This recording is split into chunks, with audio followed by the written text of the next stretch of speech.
I'm Melanie Dow. The Goodyear Police Department says it currently has no members of SWAT on its team right now, as those members resigned on Thursday over pay disputes. The 17 members of the Goodyear Police Department's Special Assignments Unit, or also known as the SWAT team, generally go out to high-risk events such as serving warrants to high-risk criminals and more.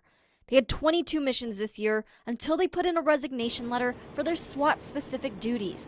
They're still with the department for their full-time assignments. So what happens now? What happens with the community with this? I think it's important for the community to know there's no adverse effects to their safety here in the city of Goodyear.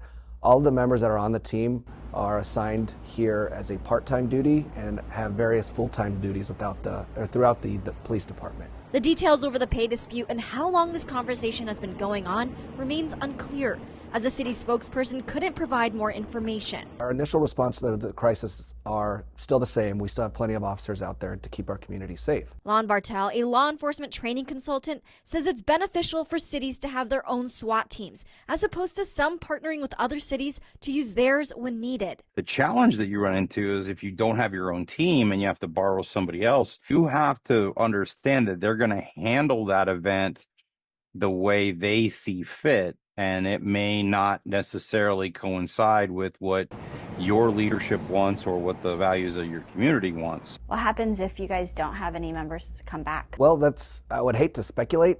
We're still working through these challenges right now. As we move forward, there may be members that come back and the whole team may come back.